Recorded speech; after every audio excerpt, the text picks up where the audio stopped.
You're with Ralph and Lonnie Giamikis of Wine Country at Work, and we're getting ready to visit Brian and Crystal Waugh at the caves in Soda Canyon. I think it's going to be just a really interesting interview. This is a spectacular location, and the views are just amazing. To say nothing of a great story.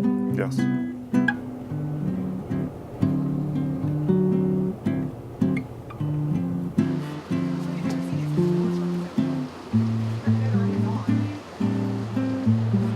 Good. Crystal, you're from Texas originally, yes? Yes, I am. How did you get here?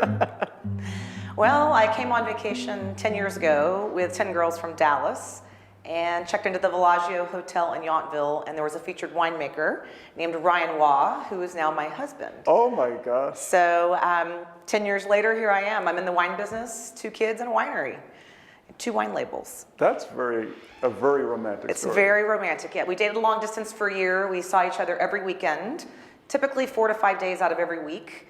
And he said, "Are you going to be the president of Neiman Marcus, or should you move out to Napa and we'll continue on with this wine business?" And it was a no-brainer. So, of course, I said, "I'm moving to Napa," and here I am. Fantastic decision. Working at Neiman Marcus and working in a winery has got to be, You know, it's interesting. The similarities are it's all about customer service and it's all about the customer experience. It's all about a high-end quality product and how you want to portray that product. And so those things are similar, but obviously we're selling very, very different things. And so I was able to actually translate a lot of my experience from my corporate life into the winery life. Now I've learned a lot about it, being married to a winemaker and being the official wine taster for Waugh Cellars is my title. I'm the director of wine. I'm the director of quality control is what my husband says. So I've learned a lot through being around him and tasting. And but I started off just as a consumer like everybody else. Wonderful. How did you get into making wine? What drew you into that field? One bottle of wine that I had my freshman year in college. It was given to me by my girlfriend at the time at Santa Clara. Her dad wanted to open up a bottle of wine from the year I was born. And so we picked out a bottle in his cellar, and it was a 1976 Stag's Leap Wine Cellars Cab, yes. Lot 2, which is the Fay Vineyard. At Stag's Leap, and I remember him opening it. They lived down in Carmel, Pebble Beach, and I was awkwardly swirling the wine, and I'm looking at Ted, and I smelled it and tasted it, and it was the most wonderful thing I'd ever smelled and tasted in my life. I mean, and you know, your sense of smell is just so powerful, especially as it's tied to memory. And so when I talk about it, like I feel like I can smell it. Oh yes, you know, never it's forget. so good. I went to the library and I found some books on wine and started reading about them. And I said, you know, I'd love to get a job. And so I called all the wineries around the Santa Cruz Mountains. And one of them, Michael McNeil, who's now the winemaker at Hansel, amazing man, he's kind of my mentor. He said, "Come on up," and he put me out in the vineyard, and I really enjoyed it. And so I was going to school, and I was working at this winery, and I was with him for 2 years, and then he said, "Why don't you go up to UC Davis and go to one of the career fairs? It'll kind of open your mind." And so I drove out there, and I met Marquetta from Chateau Potel, and she was looking for a part-time cellar master, work with the barrels, and so I took my junior and senior year at Santa Clara. I was Monday, Wednesday, and Friday working at Chateau Potel, so I would get up at 5 a.m. down at Santa Clara, and I'd drive up to the top of Howell Mountain, or top of Mount Beater, and I would go do all the work they needed in the barrels and bottling and whatever. I was managing all their barrels, and then I graduated and moved up here, and then I went to Trefethen, and I was working in a couple different tasting rooms and working with some grape growers, and I was working 7 days a week in all aspects of the business. And I'll never forget, before I moved, I told my parents that I was not going to go to medical school. Yes. Because I'd taken the MCAT and did all that, and at graduation I told them I wasn't going, and that didn't go over so well. And they love it now. My mom justifies it by saying I'm in internal medicine. Right. So that's good. Well, you certainly have a much nicer lifestyle. Yeah, I mean, it is. I mean, now, family is really important to us. Our boys are incredibly important to us. We can incorporate all of that in this industry, and it's. You're out in the fresh air. It's you're amazing. In the country. You're in one of the most beautiful places on the planet. Yeah. And you're not dealing with sick people all the time. Yeah, that's a good point. People you run into all the time are mostly in a good mood. Yeah, and nice. if not, we're going to try to put them in a good mood. Exactly. If not, when they arrive after the first tasting. Yeah. So, but it was a good choice. I think it was a good choice. Yeah, I do too.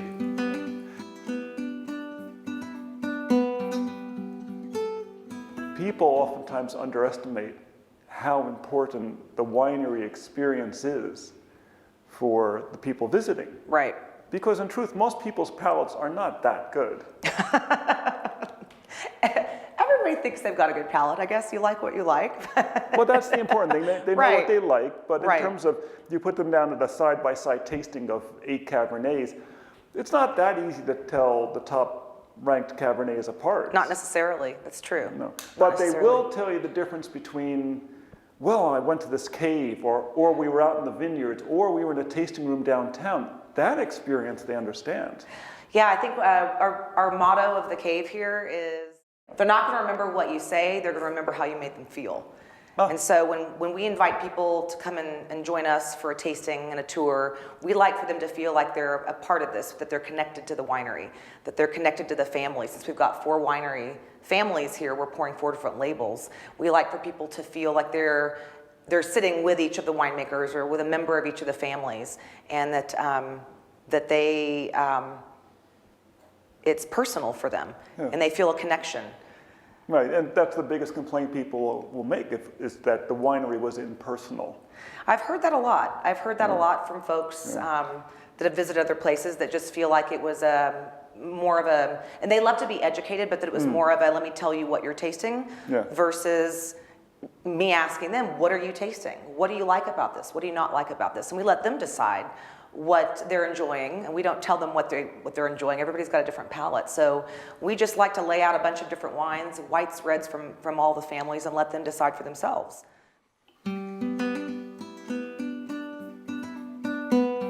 So when you first came up to this property, what did you first think? I mean, was there even a road?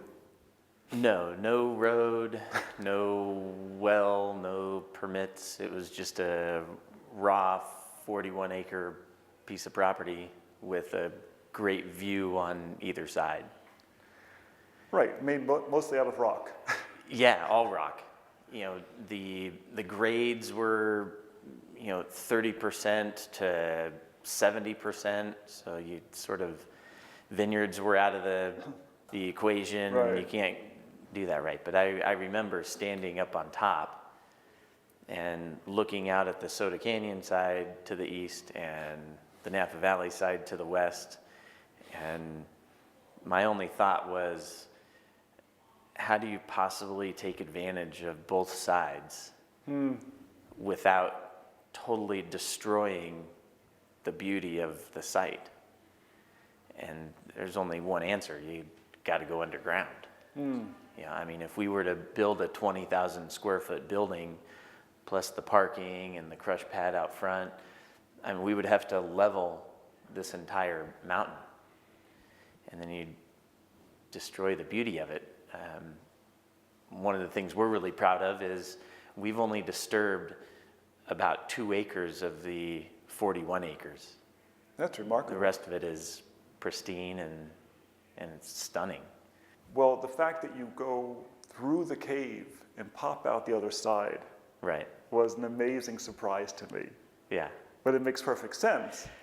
It's funny because it ended up being one of Crystal and I's biggest surprises, because we envisioned it a decade ago, and it took us that long to realize it.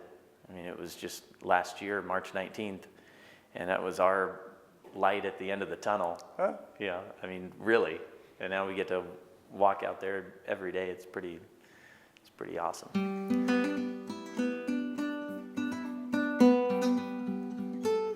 One of the words you kept coming up with again and again that we were very impressed with was how much it was a sense of community, that was part of your original idea. My goodness, we acquired the property about 9 years ago, and from the very beginning, the vision was community. It wasn't about one family or one vineyard or one varietal. We wanted to be able to bring people together, not only people within the winemaking, create that experience as an extension of the families for the customers when they're here. So we really are all about community. Well, of course, the wonderful irony of that is that from the time when you started this project to now, you became a family. Yes, we did. We are, 9 years into the project and 2 kids later. We have a 4 and a 7-year-old, and so the kids have grown up here. They were literally a part of this from the very beginning when it was just a piece of property, and they've been with us from every step of the way. They've literally grown up here. They've been here for the construction. They've been here when they're not in school, day in, day out. They've ridden the tractors. They've peed on the tractor tires. They pee on the rocks outside. We told them they can't do that anymore now that we're open. They've got to use the proper restroom. But they've literally grown up here. We've done plenty of visits with friends and family with wines and had picnics and stared at those gorgeous views, and they've been a part of it every step of the way. When we actually concreted the floors here, before we brought anything in, before we brought barrels or tanks or any equipment, we had a roller skating party for the kids and all of their friends. So the Bon Christiani kids were here, the Wolf's grandkids were here, our kids were here, their friends were here, and they brought their roller skates, their rollerblades, their scooters, and their skateboards, and we had a big party here before we brought any of the equipment in. So they were able to enjoy it when it was finished but empty, and now that it's completed, they still run around here like they own the place. So they love it. They feel very comfortable. They're right at home.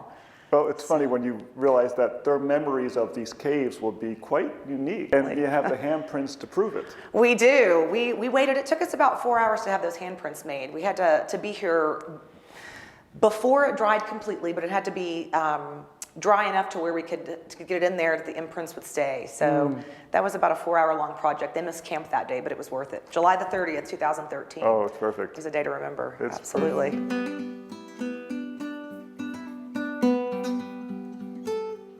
Wine business by its nature is patient. Yes. And building caves is a very patient process. Yeah. But you've been doing this for a dozen years. Yeah. Yeah. I always tell people, when people ask about making wine and what's it like, and they really want to know about it, I say it's an exercise in patience. Yeah, I mean, things do not happen really, really fast at our level of winemaking. If you're maybe a Gallo or one of the bigger operations, things are moving a lot faster. But at this level, everything's based in years. And so that didn't scare me. I just didn't know it was going to take 10 years of my life. But then we had your normal business challenges, and partners come and go, and I'm on my 3rd management team, and I've got a really awesome board of directors, and it's a shared vision for this thing. I didn't have that with previous partners. That was part of the struggle. And when you worked at other wineries, whose other caves impressed you? I mean, early in my career, I was working with Dave and Yolanda Delgado at their first cave down on Atlas Peak. And that was just a raw, L-shaped cave with a couple niches and real rustic and raw. And I just thought it was amazing for storing barrels. And One of the newer ones that really impressed me was O'Shaughnessy up on Howell Mountain. And they didn't have any 90-degree angles. So there were no right-hand corners. Everything was real whimsical and flowing. And so that was my original design. Didn't have any right angles. Everything was free-flowing. Well, the proposals that came back were about 4 times the price of what I got now. So I told the contractors, I love right angles. Right angles are my favorite. I think that's great. So the design is laid out like a tic-tac-toe board. You have 3 tunnels running north, and then you have east and west. You have 3 tunnels that are varying sizes cross those.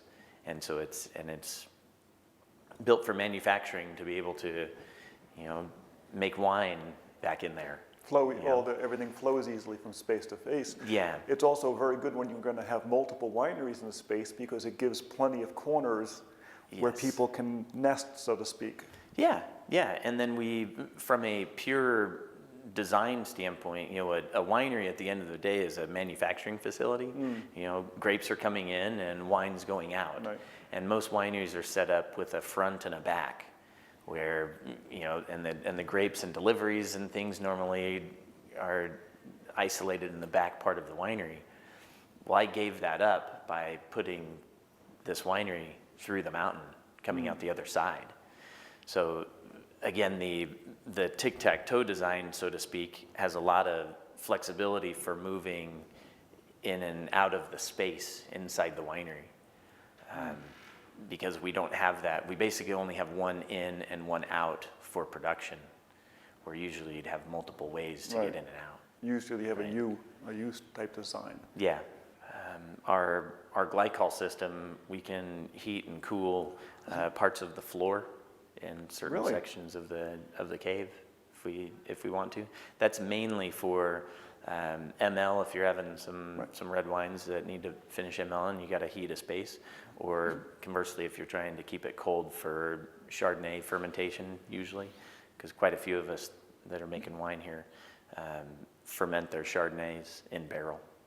So keeping the temperature cold is nice. That's nice. That's a very increasingly popular style. Yeah. People like the richness of it. As the wife of the winemaker, and of course the person who has to watch the grapes developing in the course of the year, and then talk with the people who own the wineries, you get this great sense of the context where this wine comes from. We've known these families that are with us here, and obviously our winery or our wine label is here along with 3 other winemaking families. We've spent a lot of time with the families, drinking the wine with them, learning about their winemaking style, learning about what's important to them, learning about how they like to explain their wines to people. And really we're here to tell the story of who those families are, what they're all about. Anything the customer wants to know specifically about the wine, we've educated ourselves from a technical standpoint, but really we like to make sure that they understand who the people are behind the labels. I mean, we just finished our first harvest, and our production manager, Diane, and I, we always talk every day, and we laugh because every day until September 3rd of this year is brand new to us. So this is the first time we're doing this particular thing, right? Yes. And so it's fun. It's also can be a little irritating because maybe you didn't design something exactly right. But we're working through all that, and it's been really fun. Yeah, I mean, it doesn't take just one person to make wine, right? I mean, it's a group effort. It's a community effort, whether it's, the whole community, like you were talking about in Italy and they do it, or your own family or your own crews or whatever. It's not just one person, making wine. One of the things we aim for in every tour, if possible, is for them to do a tasting in a cave. Because they've been in lots of bars and lots of restaurants, and they've been maybe out to farms. But the cave experience is pretty unique to wine country. It's very unique to wine country. A lot of wineries have physical caves, but most people use them for barrel storage. And they don't really utilize that space for anything other than that, in most cases.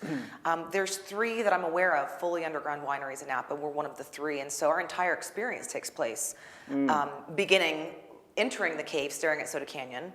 then walking through the entire cave, learning about the process of winemaking, looking at how we've situated the barrels and how things flow underground, because the entire winery is underground, and then you end up exiting out the other side, so you've literally walked through the mountain and have the entire experience within the cave, and then on the front end and the back end with mountainous views of Soda Canyon on the beginning side, and of Napa Valley on the exit on the back side. So they really do get the full scope of the entire winery in one space, with most of it being underground.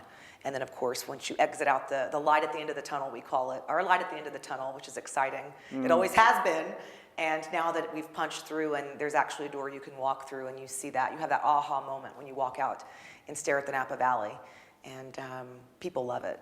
It's People funny love it. how many times when I'm down below by Ragushi, I'll point up and I'll point out where your Right. caves are. I said, see that saddle right there? They're right inside Exactly. that saddle. You can't tell from the road because the physical space is, in terms of all the winemaking equipment, everything is underground, Yes. and you can't see the small, the small outdoor area from the road, which is great because it's hidden and it's unique and it's quiet and it's beautiful, a little hidden gem. But yeah, once you know where it is, it's interesting when you're driving on Silverado Trail or on 29 to be able to identify that we're literally in the side of that mountain.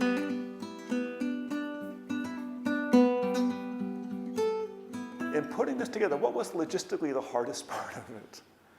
Coordinating the efforts of the underground engineers, the cave guys actually doing the work, all the subs that are coming in to put everything in place. It's a very different environment than a building. I got a project manager dedicated. His name is Kelvin Morash, incredible man, and he put the whole thing together. Amazing. And it's tough because this underground, how they work together side by side and what they're putting in. Right. I mean, I would not have been able to foresee a lot of those issues, and he was really, really, really good at it. Right, And then- it's so different from a building, because with a building you have an exterior, people could work on the outside where people work on the inside. Correct. Here you only have an inside, and everyone wants to be in the same space at the same time. Exactly. Yeah, that was a big challenge, and I mainly sat back and watched him do that, and then I was on site every day making the little decisions that they needed to have made, as things were progressing.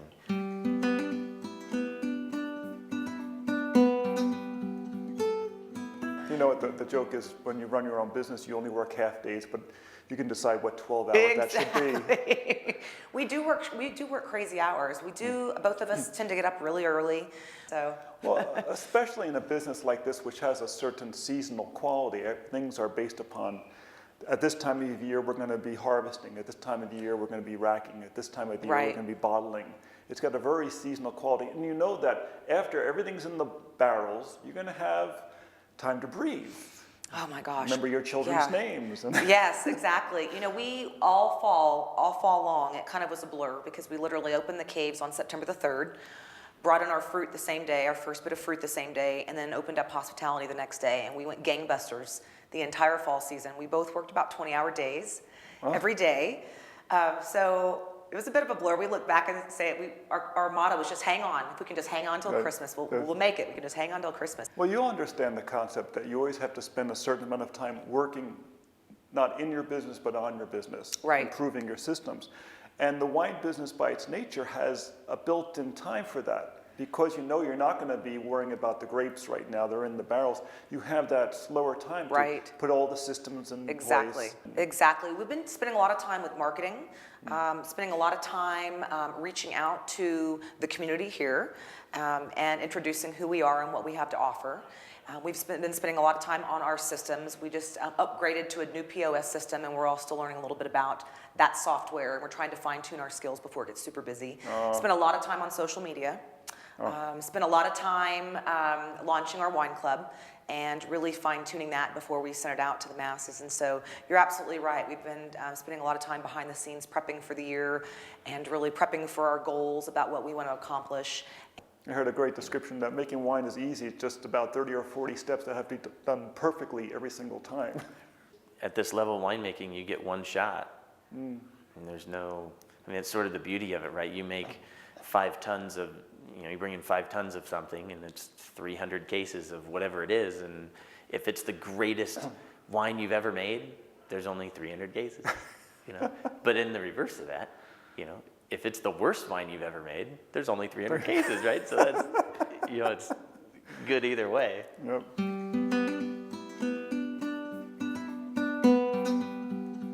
If you go to a downtown tasting room where they pour the wines from 8 or 10 different wineries, well, it's still just a tasting room.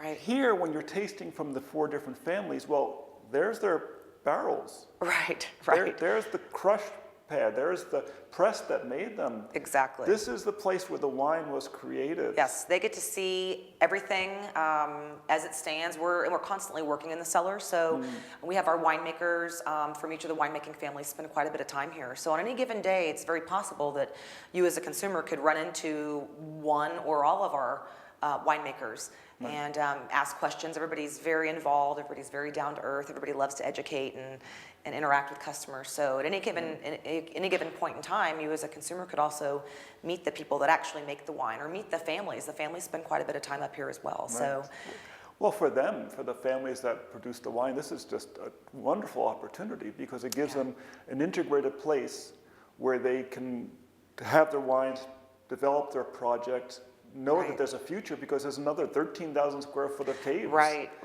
Yes, absolutely. This is a place where everybody involved in these 4 families can call home. It'll be interesting to see how and when those children who were roller skating inside the cave start helping out at the crush pad. Exactly.